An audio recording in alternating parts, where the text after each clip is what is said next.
ජාතික රූපවාහිනියේදී නිතරම සිනහමුසු මුහුණින් මාත් එක්ක හැමදාම ලෙන්ගතු වන තරුණ නිවේදිකාවක් ඉන්නවා. ඇය ඉතාම මිත්‍රශීලී. ඒ වගේම ඇය ඉතාම දක්ෂයි. නිවේදනයට විතරක් නෙවෙයි රංගනයටත් එක වගේම දක්ෂයි. ඒ ඔක්කොටම වැඩිය ඇය ඉතාමත්ම හිත හොඳ ඉහෙලියක්. තාරිණයට ඉඩක් 18+ with ගැලුම් සමගින් අද මම කතා කරන්නට යන්නේ මේ ආදරණීය සොයුරිය සමග.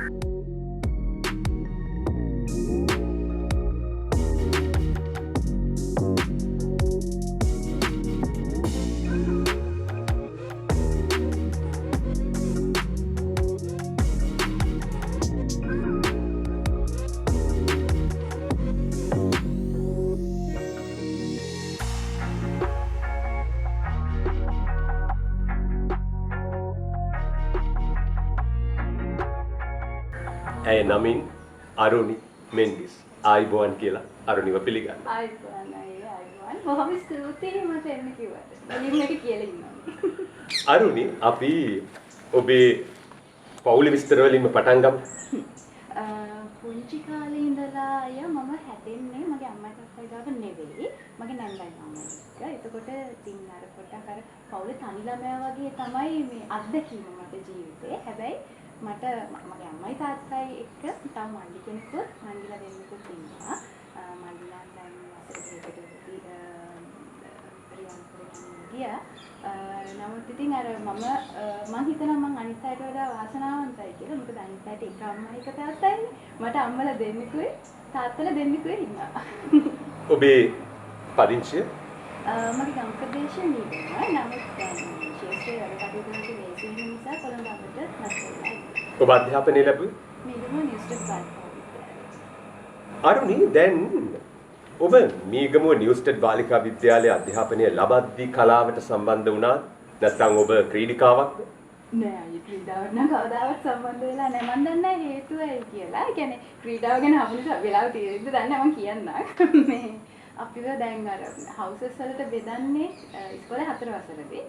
එතකොට මේ හවුස් මීට් පටන් ගන්න ඊට කලින් අපිට මේ සිංහිති අවුරුදු උත්සවයක් තමයි 1 2 3 වසරවල තියෙන්නේ. එතකොට දැන් අපිට ඔන්න හවුස් හම් වෙලා මම ඩික්සන් හවුස් එකේ මම ඉස්කෝලේ මේ ක්‍රීඩා අංශයට දක්ෂ දරුවෝ තෝරගන්න අපිට කිව්වා ෂෝට් එකකුයි ටී-ෂර්ට් එකකුයි ඉස්කෝලේට අරගෙන එන්න එදා දවසේ තෝරගන්නවා කියලා. එහෙම තෝරගෙන මම ටිකක් මහතයි කියලා ටිකක් බෝලේ වගේ දැනට තමයි ඒ කාලේ ටිකක් වැඩිපුර බෝලේ වගේ හිටියා. මේ අපි ළමයි තුන් දෙනෙක් එකට දාලා තමයි මෙහෙම දුවන්න කියන්නේ. මේ ඉතින් තුන් දෙනෙක් දිව්වහම දැන් හැම තුන් දෙනාගෙම 1 2 3ට ඉතින් මේ තුන් දෙනා දුවලා ඉවර වෙන්නේ. මමයි මේ තව දෙන්නෙකුයි දාලා ඔන්න ඉතින් මමත් ඉතින් අපි දැන් ආසයින් ඉතින් යුනිෆෝම් චේන්ජ් කරලා ෂෝට් එකකුයි ටී-ෂර්ට් එකකුයි අරගෙන දුවන්න නැස්ති වෙනවා. අනිත් හැමෝගෙම මේ දුවල එක හෝ දෙක ගත්ත අවස්ථාවක් තියෙනවා. එකට තේරිච්ච අය මේ ක්‍රීඩාවට ගත්ත අවස්ථාවක් තියෙනවා. හැබැයි මට තියෙන අත්දැකීම මම සම්බන්ධ වෙච්ච තුන් දෙනාට දුවන්න කියපු ගමන් මේ මුළු ග්‍රවුන්ඩ් එක වටේම හිටපු ටීචර්ස්ලා ළමයි ඔක්කොම hina වෙන්න පටන් ගත්තා. මම කොහොමද තුන්වෙනියා? සෑහෙන පිටිපස්සේ තුන්වෙනියා වුනේ. අර දෙන්න ගොඩාක් කලින් දුවලා ඉවර වුණා. මේ අර මම බෝලේ වගේ ඉතින් රෝල් වෙවි යනවා වගේ පේන්න ඇති. එන්න මුළු ඉස්කෝලෙම hina වුණා නේද? ඉතින් පස්සේ ක්‍රීඩා ගැන හිතුවේ නැහැ. වාසනාවට ක්‍රීඩාවට ඔබ සම්බන්ධ නොවුනේ. මොකද ඒ වුණා නම් අපිට හොඳ කලාකාරියක් අහිමි වන්නට තිබුණා. ඔව් පුංචි කාලේ ඉඳලා කලාවට නම් එහෙම මේ ලැබුරක් තිබුණා. දැන් ඉස්සලා අහපු නිසා ඒකට උත්තරයක් දෙන්න ඕනේ. හැබැයි නිවේදන කටයුතු වලට එහෙම සම්බන්ධ වෙන්න බලාපොරොත්තුවක්වත් තිබිලා නැහැ පාසල් කාලේදී. හැබැයි මේ නර්තන විෂයක් විදිහට හැදෑරුවා. පාසලේ දුක්ඛ නර්තනයත් ඊට බාහිරව භරතනාට්‍යම හැදෑරුවා. මේ අර විෂයක් විදිහට මේ උසස් පෙළටත් නර්තනය හදාරනකොට මේ අපේ රටේ තියෙන වෙන දේශීය නර්තන සම්ප්‍රදායන් සහ තව අපිට ඕනේ නම් එහෙම ඉගෙන ගන්න අවස්ථාවක් තියෙනවා. ඇත්තටම හොයන්න ඕනේ දේවල් හොයන්න ඕනේ, ඉගෙන ගන්න ඕනේ, ඒ ගැන අධ්‍යයනය කරන්න ඕනේ. ඒ හරහා යම් පුංචි මට්ටමින් තවත් නර්තන සම්ප්‍රදායන් කීපයක් හදාරන්න අවස්ථාව ලැබුණා. අර දෙක තමයි වැඩිපුර ඇදෑරුවේ. පාසල් වේදිකා නාට්‍ය සම්බන්ධ වෙලා රංගපාන්න යොමු වුණා. හැබැයි නිවේදිකාවක් කියලා නම් කීනකින්වත් හිතුවේ ඉස්කෝලේ නිවේදන කටයුතු කරන්න අවස්ථාවලදී මට බැස්සෙම මම යනවා. ඉතින් කොහොමද ඔබ නිවේදිකාවක් වුනේ? ඒක මගේ ඇත්තටම අම්මම දෙහිණක් අය. ඒක මේ හරි දෛවෝපගතයි. මේ ඒ කියන්නේ පුවත්පත් දැන්වීමක් දාලා තිබුණා ජාතික ලොතරැයි මණ්ඩලයට ලොතරැයි නිවේදක නිවේදිකාවන් අලුතෙන් බඳව ගන්නවා අයිබන් කරන්න කියලා. මම කියන්නේ මේ 2009 අවසාන 2008 අවසාන 2009 මුල වගේ. මොකද මම උසස් පෙළ කරන්නේ 2008. එතකොට මේ මගේ අම්මා කියන්නේ මම කිය මම නැන්දයි මමයි ගාව හැදුනේ කියලා මම ඇයට කතා කරන අතරේ අම්මා කියලා. අම්මම්මගේ ප්‍රියතම නිවේදිකාව තමයි රේණුකා බාලසූරිය මහත්මිය. මම දෛවෝපගතයි කිව්වෙත් ඒකයි මේ වෙනකොට මගේ ජීවිතේ ගොඩාක් මේ සමීපතම ඇත්තට මට කොළඹ මාව කියලා ඒව හඳුන්වන්න පුළුවන්. ඒ තරම් ඇය මට සමීපයි. මේ ඉතින් ඒක හරි දෛවෝපගතයි. නමුත් අම්මම්මගේ ප්‍රියතම නිවේදිකාව රේණුකා බාලසූරිය මහත්මිය නිසා අම්මම්ම අර පුවත්පත් දැන්වීම දැක්ක ගමන් එයාට ආස හිතිලා අනේ පුතා අපි මේකට දාමු කියනවා. මම කියනවා මම ඇත්තටම අයියා ඒ වෙලේ කියන්නේ අනේ මට ওই බෝල් කරකවන්න තේරෙන්නේ නැහැ. මේ මට නම් බෑ. ඊට පස්සේ මේ අම්මම කියනවා නැහැ ඉතින් ඔයාව නිකන් ගන්න නැහනේ. බලලානේ ගන්න ඉන්ටර්විව් කරලානේ ගන්න දාමු අපි මේකට දාමු. මේ ඇත්තටම ඇගේ පරමාර්ථය වෙන්නේ රේණුකා බාලසූරිය මහත්මියව දුරින් හරි දකින්න ලැබෙන්න කියලා. ඉතින් ඒ නිසා අනේ අපි මේකට දාමු අර ඉන්ටර්විව් හරි කෝල් කරලා ෆේල් වෙන්න හරි ඉන්ටර්විව් එකට යන්න පුළුවන් නේ කියලා දාමු කිව්වා. ඒක මම ඉතින් ඇගේ බල කිරීමට ඇප්ලිකේෂන් එකට ඇයම ඇත්තටම ෆිල් කරේ මම අස්කම් කරා විතරයි. හා කියලා ඔන්න මේ ඇප්ලිකේෂන් එකට සයින් කරා. ඉතින් ගණන් ගත්තේ නැහැ. ඉතින් ඉහට මම කියන්නේ චුටි හිතුවෙත් නැහැ. ඉන්ටර්විව් කෝල් කරා. ඒකට ඉතින් ඇත්තටම සාරියක්වත් එහෙම අරගෙන ගියත් නෑ. ඒකේම සාරියක් ඇඳගෙන ගියේ මම ඉතින් බලාපොරොත්තුවක් තිබුණෙම නෑ. ඒ යනකොට මේ එතන මං හිතන්නේ නිකන් 3000ක 4000ක විතර පිරිසක්. ලොකු පිරිසක් රට වටේම මේ අල්බම්පත් දාලා එහෙම ආපු නිවේදක අලුතෙන් මේ නිවේදිකාවන් වෙන බලාපොරොත්තු වෙනයි සහ මේ මාධ්‍ය ශාස්ත්‍රයට සම්බන්ධ මොන කීපකුත් එතන හිටියේ ඇත්තටම කියන්නේ ලොතරැයි මණ්ඩලයේ නිවේදකෙක් හෝ නිවේදිකාවක් ඉන්න බලාපොරොත්තු වෙන මේ අල්බම්පත් දාලා තිබුණා. ඉතින් ඒ අතරිනුත් සම්මුති පරීක්ෂණ ඒ වගේම තිර පරීක්ෂණ මම හිතන්නේ අපි 5කට 6කට විතර මුණ දුන්න සැරින් සැරේ. ඒ කියන්නේ මුලින් 100ක් තෝරගන්නවා 150ක් තෝරගන්නවා එතනින් එහෙම මේ තෝරගෙන අන්තිම 12 දෙනෙක් අපිව ගත්තා. ඒ 12 දෙනාට තේරුණා. තේරිලා මාස 3කට වැඩි මාස 4කට ආසන්න කාලයක් අපිව පුහුණු කරගෙන අය දන්නවනේ ලොතරැයි වැඩසටහන් වල මේ දැන් මේ සියල්ල තාක්ෂණයෙන් කරන්නේ ඉස්සර නිවේදකයා හෝ නිවේදිකාව විසින් මේ ඒ අදාළ ලොතරැයි දිනුම දින මේ යන්ත්‍රයත් අපිම මේ ඔපරේට් කරන්න ඕනේ. ඉතින් ඒවට අපිව පුහුණු කරා. මේ ඉතින් ඒ පුහුණු වීම වලට ගියා. ඒ කියන්නේ ඒක ගානනේ හරි ආසයි. ඉතින් අයියලා දකින්නවා රේන්කොට දකින්නවා. හරි ඒ කාලේ හරි විනෝදයි. ඉතින් පුහුණු වීම සම්බන්ධ වුණා. පළවෙනි වැඩසටහන මෙන්න වගේ දවස මේ දවසේ අහවල් උතුරයි ඔයා නිවේදනය කටයුතු කරනවා. මෙයා තමයි ඔයාට ඉන්න මේ සහාය නිවේදිකාව කියලා දර්ශන ශ්‍රී කුමාර දර්ශනය කවිතා මාතරේ මතක් කරන්න ඕනේ. මේ කියලා ඔන්න මට දැනුම් දුන්නාට පස්සේ ඔන්න ඉතින් නේ රත් වෙනවා දැන් නිවේදිකාවක් වෙන්න හිතලත් නෑ එහෙම ලොකු විශේෂ උවමනාවකුත් නැහැ කදෙන් කරන්න කියලා මට තාම මතකයි මම ඒ වෙලේම මේ අම්මා මට කෝල් කරලා මෙන්න දැන් මට හවල් දවසේ ඩ්‍රෝ එක කරන්නලු දැන් මම මොකද කරන්නේ කියලා මම ඇත්තටම අම්මගෙන් ඇහුවා ඊට පස්සේ එම් කියන නැති ඔයාට පුළුවන් ඉඳන් මිනිස්සු ආව තෝරගන්න නැත්තේ නැත්නම් ගේම ආයතනයක් තෝරගන්න නැහැ අනිත් එක ජාතික ආයතන දෙකක් ජාතික ලොතරැයි මණ්ඩලය සහ ජාතික රූපවාහිනිය එකකට එතකොට මේ ඉතින් එහෙම තෝරගන්නේ නැහැ නේ මොකක් කර සුසුකමක් තියෙන නිසා ඔයාව තෝරගන්නේ නැත්තේ සහ පුහුණු වීමකුත් ලබා දුන්නානේ ඔයා හොඳ විශ්වාසයෙන් ගිහලා වැඩේ කරන්න කියලා ඉතින් තාම මේ වැඩේ කරනවා නේද අවුරුදු ගානක් එක දිගට ජාතික ලොතරැයි මණ්ඩලයේ නිත්‍ය නිවේදිකාවක් විදියට ඔබ ප්‍රේක්ෂකයන් හා සමීප වෙනවා ලොතරැයි දිනුම් මැදීම් හරහා දැන් අපි ඇත්තටම ආයතන දෙකක ඔබ ජාතික ලොතරැයි මණ්ඩලයේ මම වැඩ කරන්නේ සංවර්ධන ලොතරැයි මණ්ඩලයේ හැබැයි අපි වේශ නිරූපණාගාරයේදී බොහෝ විට මුණ ගැහෙන්නට අවස්ථාව ලැබෙනවා. ඉතින් අපි අතර තියෙන සුහදකම් තව තවත් වර්ධනය වෙනවා මිසක් තරඟකාරී ආයතන දෙකක අපි වැඩසටහන් ඉදිරිපත් කරාට අපි කිසිම එහෙම තරගයක් තිබුණේ නැහැ. අපි එන්න දවසින් දවස අපේ හිතවත්කම් වැඩි වුණා මිසක්. ඒ හිතවත්කම් වඩාත් වැඩි වෙන්න හේතුවක් වුණා අපේ රූපවාහිනී නිවේදිකාවන් වෙනුවෙන්ම නිර්මාණය වූ එකමුතුව වෙනුවෙන් අපි ඒකමුතුවේ සමාජිකයන්. ඉතින් බොහොම ක්‍රියාකාරීව අපි ඉන්නවා අපි මුණ ගැහෙනවා කතා බහ කරනවා. නිවේදන ක්ෂේත්‍රයට අමතරව ඔබ රංගනයටත් අවතීර්ණ වෙලා ඉන්නවා. ඒ ගැන මතක් කරමු. දැන් අයියාගේ ප්‍රශ්නෙට උත්තරේ මම මේ විදිහට දෙන්න. දැන් අපිට ශාස්ත්‍රය තුළ නිවේදන කටයුතු කරන ගමන් රංගපාන ශිල්පීන් මොනතරම් මුණ ගැහෙනවනේ. නමුත් මේ දැන් ඒගොල්ලන්ගෙන් ඇහුවොත් කියන්නේ එක මුලින්ම නිවේදන කටයුතු වලට ආව ඊට පස්සේ රංගපාන අවස්ථාව ලැබුණා. එහෙම නැත්නම් මුලින් රංගපාන ආව පස්සේ නිවේදන කටයුතු වලට අවස්ථාව ලැබුණා. මගේ කතාව ටිකක් වෙනස්. දැන් ජාතික ලොතරැයි මණ්ඩලයට සම්බන්ධ වෙච්ච විදිහ මම කියවනේ.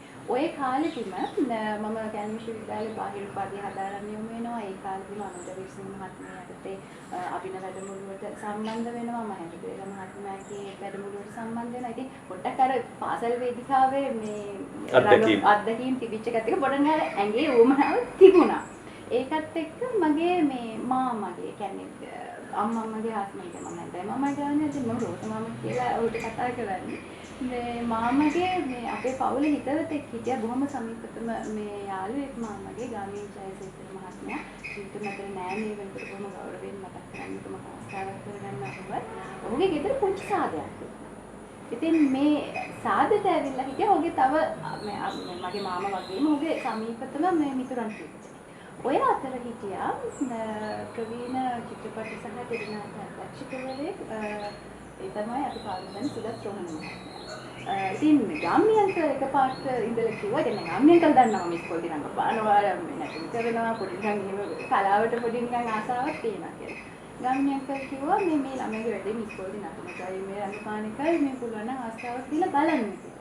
ඊට පස්සේ මේ සුදත් රෝහණ යන කිව්වා මේ ඔව් මම ලෑස්ති වෙනවා මේ මගේ අලුත් මේ නිර්මාණය සඳහා මේ බලමු අපි තිර පරීක්ෂණයක් කියලා බලමු මෙයාට ටැලන්ට් එකක් තියෙනවා නම් මම අවස්ථාවක් දෙන්න. සතියට ඒක ඒ වෙලේ ඇති ඉතින් ඒ වචනේ ඇති ඉතින් ගෙදර ඇවිල්ලා හරි සන්තෝෂින් හිටියා. ඊට පස්සේ සහාය අධ්‍යක්ෂකවරයා මට මේ දුරකථන කතා කරලා කිව්වා මේ තිර පරීක්ෂණයක් තියෙනවා සම්බන්ධ වෙන්න කියලා. තිර පරීක්ෂණයකට ආවම මම ඊට ටික දවසකට පස්සේ කිව්වා මෙන්න මෙහෙම මේ කාලේ දින මේ තියාගන්න රූගත කිරීමකට ආව මේ චරිතයකට තෝරගෙන තියෙනවා. ඒක තමයි රංගපාන්නේ මොකද දැන් කියන්නේ රංගන ඒ එකම කාලේ කියන්නේ ජාතික ලොතරැයි මණ්ඩලයට සම්බන්ධ වෙන කාලෙම තමයි මේ රංගන කටයුතු වලට මේ යොමු වෙන්න අවස්ථාව ලැබෙන්නේ. ඔබ මේ වන විට රංගනයේ නිර්මාණ කීයකට විතර දායක වෙලා තියෙනවද? ඒවා නම් මතක් කරමු. නැහැ අයියා. හැබැයි ලොකු නිර්මාණ ප්‍රමාණිකුත් නැහැ. මොකද හැබැයි මතක හිටින සරිත ඔබ කළා තියෙනවා. මතක හිටින නිර්මාණ කිව්වොත් මට මගේ ජීවිතේ අමතකම නොවන නිර්මාණයක් තමයි මගේ පළවෙනි ටෙලි නිර්මාණය මේ සංජාත ටෙලි නිර්මාණය. බොහොම හොඳ නිර්මාණයක්. ඊට පස්සේ ටිකක් අර වැඩිපුර කතා විස්තර සහ මට මේ ප්‍රතිචාර වැඩි ලැබිච්ච ටිකක් මතක් කරොත් නාලන් මිනිස් මහත්මයා අධ්‍යක්ෂණය කළ පිසුරු සංග්‍රාමයේ ටෙලිනාට්‍ය මතක් කරන්න පුළුවන්. මේ වගේම සුනිල් කොස්තා මහත්මයා අධ්‍යක්ෂණය කරපු පියස ටෙලිනාට්‍ය මතක් කරන්න පුළුවන්. දැන් වර්තමානයේ තේනකොට ඉතින් දෙවෙනි නිමිට ප්‍රතිචාර ලැබෙමින් පවතිනවා. දෙවෙනි නිම මතක් කරනකොට දෙවෙනි නිම කියන්නේ ලංකාවේ ප්‍රේක්ෂකයින්ගේ ආදරය තාමත්ම දැඩිව දිනාගත්ත නිර්මාණයක්. හැබැයි මේකේ රංගපාන තියෙන ටිකක් නපුරු චරිතයක්. ඔබ නපුරු නෑ. ඒක ඉතින් දන්නවා අයියෝ නපුරු නැද්ද කියලා. ගොඩක් අය අහනවා ඇත්තටම නපුරුද කියලා අහන අවස්ථාවක් තියෙනවා. ඉතින් ඒ චරිතය ඒ වගේම බොහොම ගැමි ඌරුවට ඇඳගෙන ගැමි ලියක් වගේ මෑත කාලේ ඔබ රංගනයක නිරත වුණා. ඔව් මම හිතන්නේ මේ ගර්ධමූර්තිය දෙනාටත් ඔව් පියාලයි අධ්‍යක්ෂණය කරපු මේ මම හිතන අය ඒකේ මේ විතරම්ගෙන් තමයි කතා කරන්නේ. හරියටම හරි. මේ ඒ චරිතය තිතාම මේ මම කැමැත්තෙන් සම්බන්ධ වෙච්ච මේ නිර්මාණයක්. ඊට පස්සේ ඇත්තටම මේ සහ ඊට කලිනුත් එහෙම ගැණිහිරුවේ චරිත කීපයකට සම්බන්ධ වෙන අතර මම හිතන්නේ මගේ මේ පෙනුමත් එක්ක එහෙම ගැලපෙනවා වගේ කියලා එහෙම අධ්‍යක්ෂකවරුන්ට හිතනද දන්නේ නැහැ. ඒත් මම ආසයි ඉතින් හැමෝටම මේ අවස්ථාව හම්බ වෙන්නේ නැහැනේ. සහ හැමදාම එහෙම නිර්මාණ බිහි වෙන්නේ නැහැනේ. ඇත්තටම මේ වැඩසටහනට ඔබට ආරාධනා කිරීමේදීත් මම දෙතුන් පාරක්ම කල්පනා කරා මේ වැඩසටහනට මම කොහොමද අරුණිට කතා කරන්න කියලා. මොකද මම එහෙම කියන්නේ ඔබ මේ වන විට නිර්මාණ රැසකට දායක වෙලා තියෙනවා හොඳ නිර්මාණ. මෙතෙන්දි මගේ අරමුණ උනේ හැබැයි ඔබ ගැන නොදන්න දේ අපේ ප්‍රේක්ෂකයින්ට වඩාත් හොඳින් දැනගන්න ඉඩ ප්‍රස්ථා ලබා දීම. ඒකයි මගේ මේ ආරාධනය. මට ලොකු ගෞරවයක් මේ ආරාධනය. දැන් ඉදිරියේදී ඔබ නිරූපණය කරන්න බොහොම ආසාවෙන් බලාගෙන ඉන්න චරිත මොනවා හරි තියෙනවද? නැත්නම් අධ්‍යක්ෂකවරු ඉන්නවද වැඩ කරන්න බලාපොරොත්තු වෙන්නේ? එහෙම විශේෂයක් නැහැ. මේ අධ්‍යක්ෂකවරයා සමග වැඩ කරන්න කැමති කියලා එහෙම දෙයක් නැහැ. නමුත් මට පිටපත නෑ ඇත්තටම පිටපතක් ලැබුණත් හරිම අඩුයි මේ දැන් නිර්මාණවල චිත්‍රපටයක සමාන පිටපතක් ලැබෙන්න පුළුවන්. කලාතුරකින් නිර්මාණයක පිටපතක් ලැබෙන්න පුළුවන්. එහෙම නැත්නම් සම්පූර්ණ පිටපතක් ලැබෙන්න ඇත්තටම වර්තමානයේ හරි කලාතුරින් අයියලා ශාස්ත්‍රයට ආවිල්ලා ඒ වැඩ පටන් ගත්ත කාලේ වගේ නෙවෙයි අපිට වැඩ පටන් ගන්න වෙලා තියෙන්නේ. ඉතින් මේ ඒ නිසා එහෙම පිටපතක් ලැබිලා ඒ චරිතය පිළිබඳ අධ්‍යයනය කරලා එහෙම සම්බන්ධ වෙන්න මේ ලැබෙන ඕනම නිර්මාණයකට සම්බන්ධ වෙන්න මම සතුටුයි. ඒ කියන්නේ මට ඒ චරිතය දැනෙනවා නම් කියන්නේ මට ඒ කියන්නේ කළු චරිතයක්ද සුදු චරිතයක්ද මිනිස්සු ආදරය කරයිද වෛර කරයිද කියන කාරණාව නෙවෙයි. ඒ චරිතය තුළින් සමාජයට යම් පණිවිඩයක් අරගෙන යන්න පුළුවන් කියන හැඟීම මට දැනෙනවා නම් මට සමහරවිට මේ එක සීන් එකක් දෙකක් වෙන්න පුළුවන්. නමුත් ඒක ඇතුලේ යමක් කරන්න තියෙනවා නම් මට හිතෙන දෙයක් කරන්න තියෙන නිසා මට යම් කිසි හැදෑරීමක් කරන්න තියෙනවා නම් ඒ වගේ නිර්මාණවලට සම්බන්ධ වෙන්න කැමතියි. දැන් මම මෙහෙම ප්‍රශ්නයක් අහනවා. ඔබ රූපවාහිනී නිවේදිකාවක්. ඔබ වඩාත්ම ප්‍රිය කරන රූපවාහිනී නිවේදිකාවන් තිදෙනා කවුද කියලා අහුවොත් ප්‍රිය කරන මේ දක්ෂතාවය අනුව නෙමෙයි. රේණුකා බාලසූරිය මහත්මිය, ඉන්ද්‍රනීල් විජයානන්ද මහත්මිය, පූර්ණිකා ප්‍රේමසිංහ.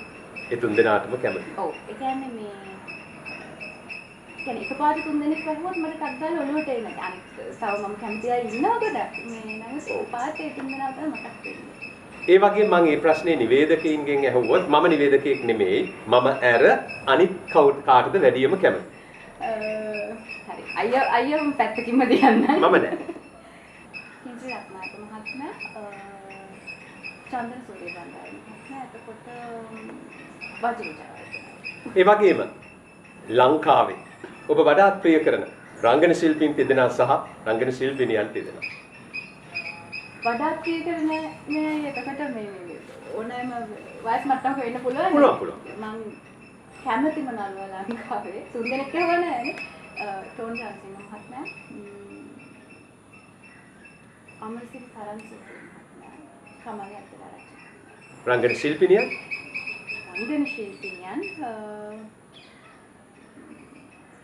වර්තමානයේ සමනලියක් කර්මකන්ති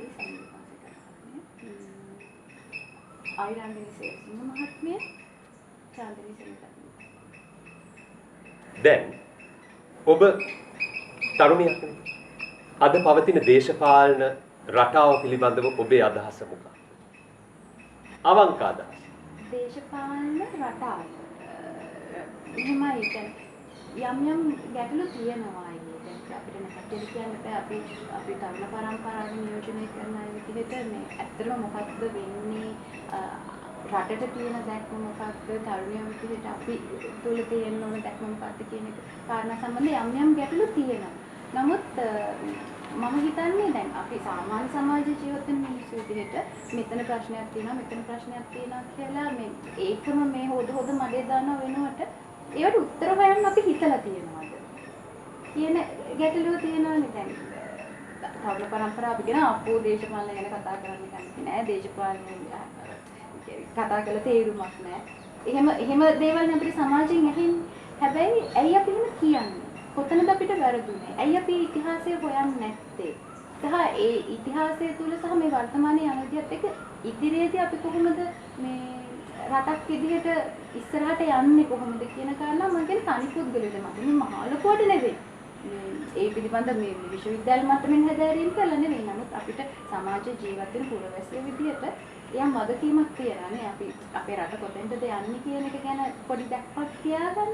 ඉතින් මම හිතන්නේ මේ දේශපාලඥයින්ට ඇඟිල්ල දික් කරනවා වෙනුවට අපි තුළ ඒ හැදෑරීම තියනවාද කියන ප්‍රශ්නේ අපි තුළ ඒ අවබෝධය හැදෑරීම සහ අවබෝධය කියන කාරණාව තියනවාද කියන එක මේ ගැටලුවක් නෑ. මම හිතන්නේ මේ සරලම උදාහරණේ අදටත් මේ අපේ සමාජයේ බහුතරයක් ඉන්නේ මේ මම දන්නේ මේ වචනේ පාවිච්චි කරලා කමක් නැද්ද කියලා. අරක්කු කාලටයි පාම් රාත්‍රියටයි බත්තකටයි ඡන්ද දෙන මේ ඡන්දදායකින් බහුතරයක් ඉන්න රටක් අපේ රට. ඉතින් එහෙම ජනතාවක් එක්ක කොහොමද අපි මේ ගමන යන්නේ කියන ගැටලුව තමයි මම නම් දකින්නේ.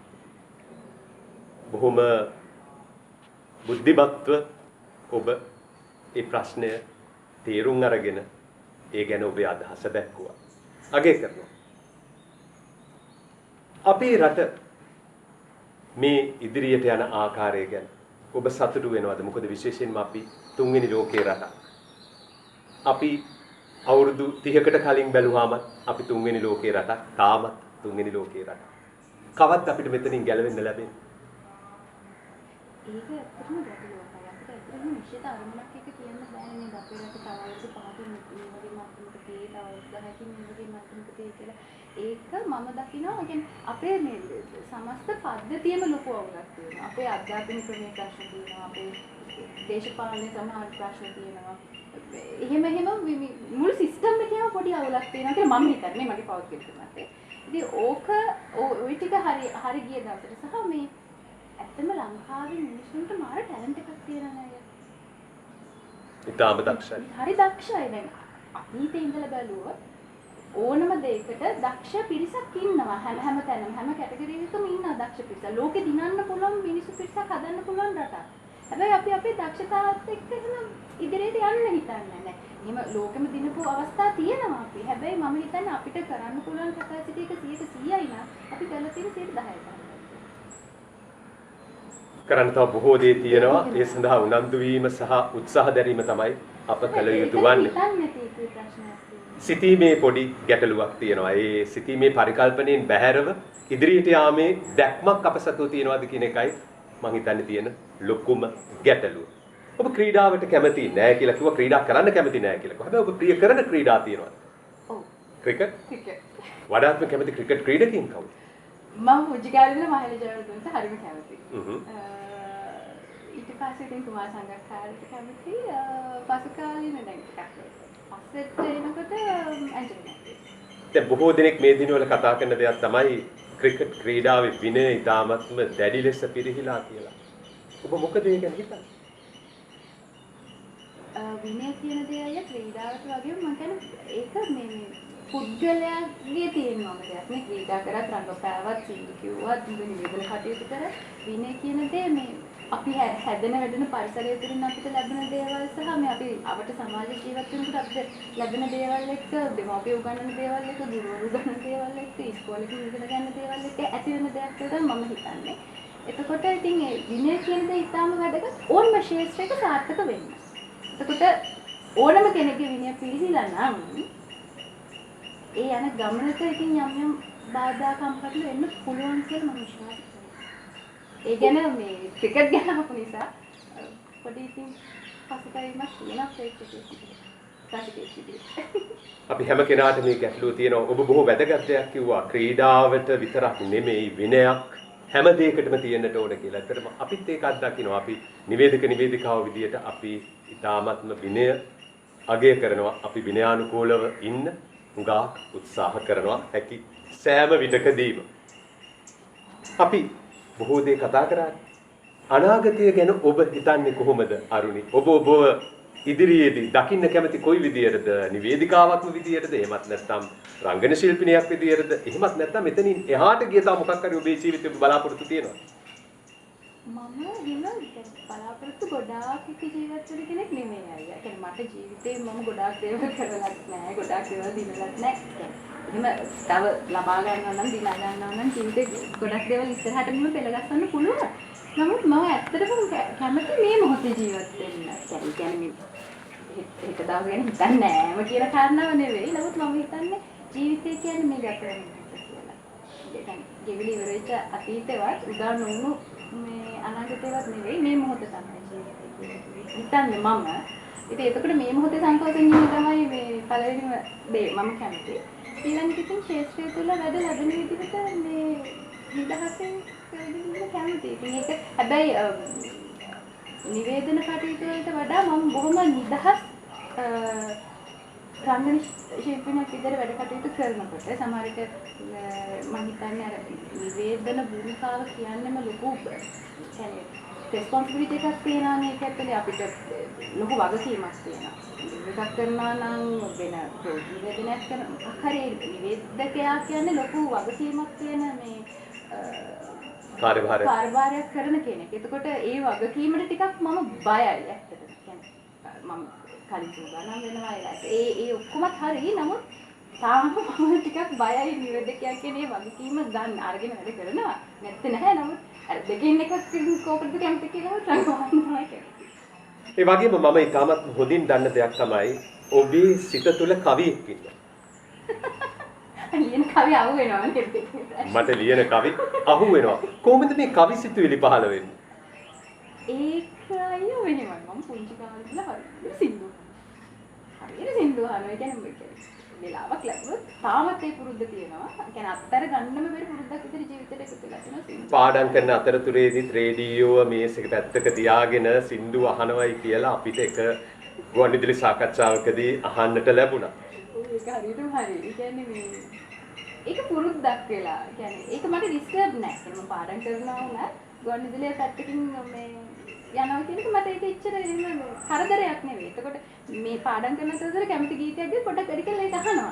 අහලා ඒ අතරදී පාඩනුත් කරනවා. පාඩනුත් කරනවා. හැබැයි මේ ආපස්සට හිතලා බලනකොට සින්දුහන් හින්දා පාඩම් කරන්න කියලා නැත්නම් හිටියද ඇත්තටම පාඩම් කරනකොට මම සින්දුවවත් කියන තාම හිතා ගන්න බෑ. හැබැයි වැඩි දෙකම වුණා කොහොම හරි. මේ මම හිතන්නේ ඒක තමයි මේ පළවෙනි උත්තේජනය මම හිතන්නේ. ඒ සින්දු අහන එකේ මම ඇත්තටම වචන අහනවා. නේ ගොඩක් දෙනෙක් කරන්නේ නැති දෙයක් ඔය. තනුවටනේ කැමති වෙන්නේ. මම හරියට වචන කරනවා. මෙහෙම දෙයක් තියෙනවා නේ. කොච්චර වචන ලස්සන වුණත් අනුව අපිට දැනෙන්නේ නැත්නම් ඒ අපරාධ වචන ටික කියලා හිතච්ච අවස්ථාවක් තියෙනවා සමහර ගීත ඇහෙනකොට. හැබැයි ගොඩක්ම වචන අහනවා. මම හිතන්නේ ඒක තමයි පළවෙනි උත්තේජනය. ඊට පස්සේ ඉතින් මේ පසු කාලීන පොඩක් ඔය කවි පොත් එහෙම පොඩක් හොයාගෙන කියවන්න පුරුදු වෙලා හිටියා. කවි පොතක් ලියන්න අදහසක් නැද්ද? නෑ හැබැයි මට එහෙම ආරාධනා දීපන්නක් තියෙනවා. බොරු කියන්න ඕනේ නෑනේ ලියන්න කියලා කියනවා.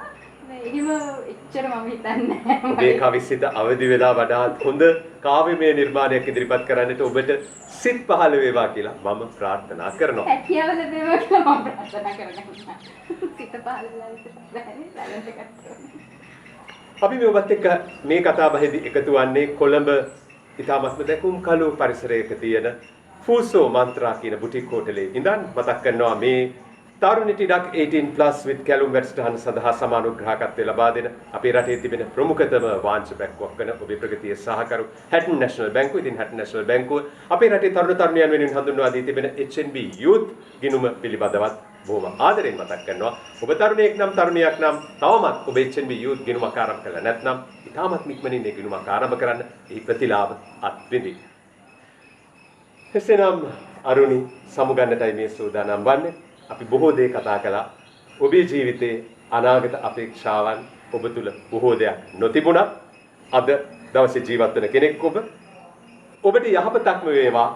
ඔබට ඔබේ ජීවිතේ ජයග්‍රහණම අත් වේවා කියන මම හදවතින්ම ප්‍රාර්ථනා කරනවා. මම දන්නවා ඒ ප්‍රාර්ථනාව අවංකවම අය හදවතින් කරේ කියන්නේ. මොකද මම ඔබ පෞද්ගලිකව දන්නවා. මගේ ජීවිතේ සමහර අවස්ථාවල ඔබ සංවේදී වෙච්ච විදිහ සහ ඒ මගෙත් එක්ක ඒ ජීවිතේ ඒ අත්දැකීම් බෙදා ගන්න ඔබ මත් එක්ක ගනුදෙනු කරපු විදිහ මට මරණකම් අමතක වෙන්නේ නැහැ. මගේ මතකේ තියෙන අමරණීය විදිහට තියෙනවා. මම දන්නවා ඒ ප්‍රාර්ථනාව අවංකවම අය කරේ කියලා. ඒ වගේම විශේෂයෙන් කියන්නේ මේ මට ලොකු ගෞරවයක් අද ආරාධනා කරපු සහ මේ මොහොත එක රූපරාමක ඔයත් එක්ක මෙහෙම ඉන්න හම්බෙච්ච එක මගේ ජීවිතේ හීනයක්. ගොඩක් ස්තුතියි මට අවස්ථාව දුන්නාට. බොහොම ස්තුතියි ඒ ඉතාම ආදරණීය අගැයීමට. මම හදවතින්ම නැවත වරක් සුබ පතනවා. ආයුබෝවන්.